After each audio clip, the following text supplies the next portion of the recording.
Assalomu alaykum hurmatli kanalimiz kuzatuvchilari. Mana bugun men o'zimiz faoliyatimizda bir voqeaga duch kelib qoldik. Ustoz san'atkorimiz O'zbekistonimizning eng mashhur san'atkorlaridan biri, aktyorlaridan biri, san'atimiz darg'alaridan biri desak bo'ladi. Ustoz san'atkor Said Muxtor akamlar o'sha bosh miyada qon aylanishining o'tkir buzilishi, ishemik turi, serebrovaskulyar kasallik oqibatlari, motorniy afaziya, ya'ni gapirishga ozgina qiynalish va o'sha o'ng qo'l va o'ng oyoqda ozgina harakatni chegaralanishi tashxisi bilan bizani klinikaga murojaat qildilar. Vahimaga tushmaymiz. Albatta hozir Said Muxtor akamlarning ahvollari juda ham yaxshi, a'lo darajada.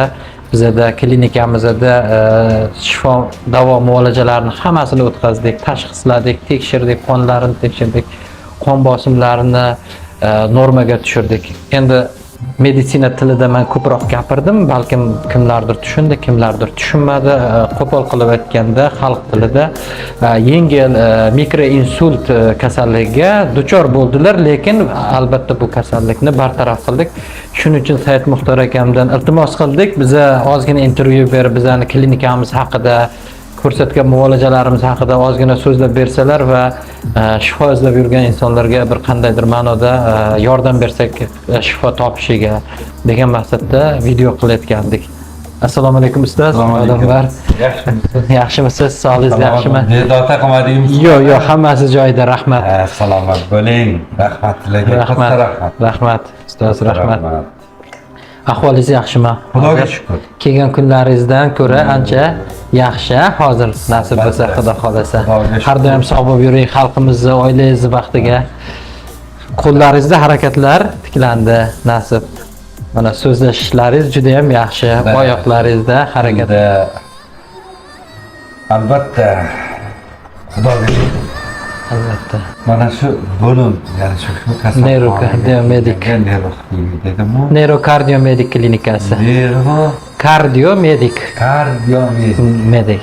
Shunday. Bu nomi ham haligi nerv, yurak hamda shifokorlar jamoasi degan ma'noni bildiradi.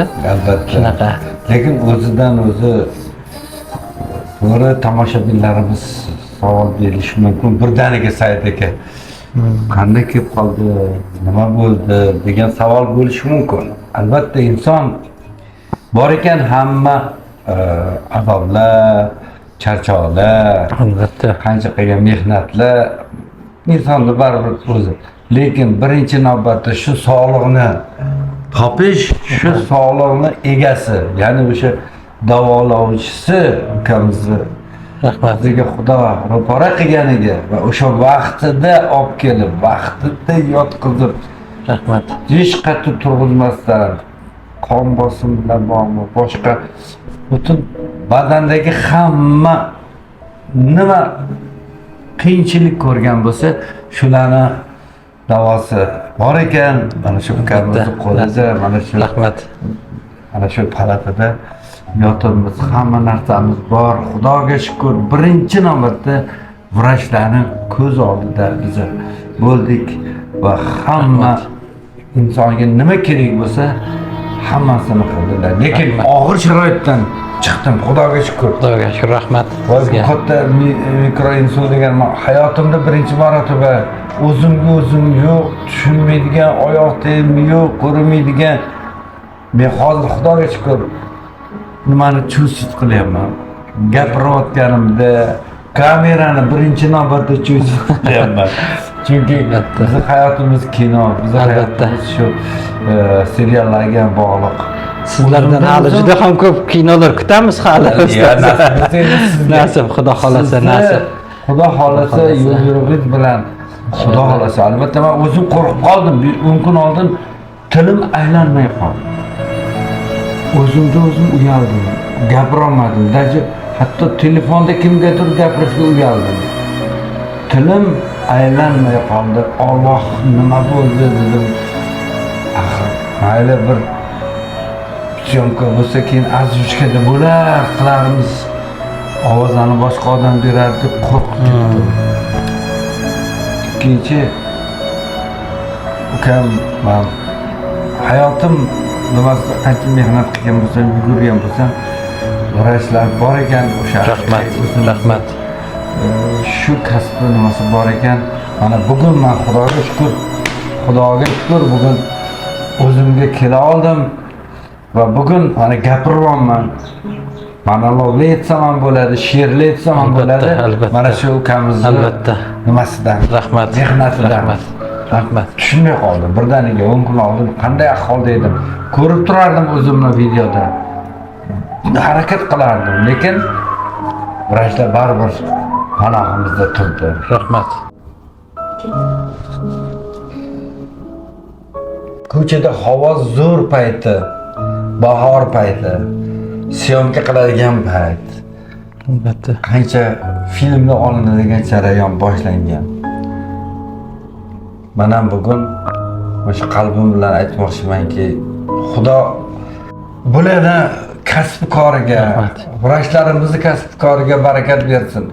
Hamma professional darajada qaraganligi uchun men ham shu ahvolga o'zimni tuta bildim va shularga ishondim. Haqiqatan ham ishonch 100% menga ko'mak berdi.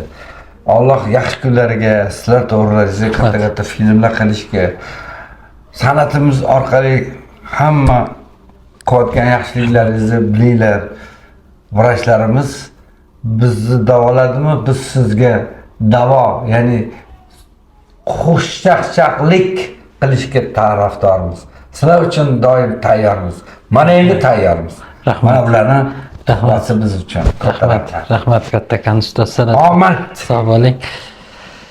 Mana azizlar, ko'rganlaringizdek har bitta insonda bo'lishi mumkin bunaqa holatlar, ayniqsa mana bu bahor va kuz paytlarida o'sha hozirgi kunda juda ham keng tarqalgan o'sha quyoshdagi magnit bo'ronlar tufayli odamda yurak qon tomir kasalliklari, bosh miya qon tomir kasalliklari avjiga chiqib, ko'pchilikda insult, infarkt kabi o'tkir kasalliklar yuzaga kelmoqda. Albatta bulardan o'zingizni tiyib, ehtiyot bo'lib, ayniqsa yoshi katta hamda surunkali kasalliklari bo'lgan bemorlarimiz, qandli diabeti bor bemorlarimiz juda ham ehtiyot bo'lishlari kerak.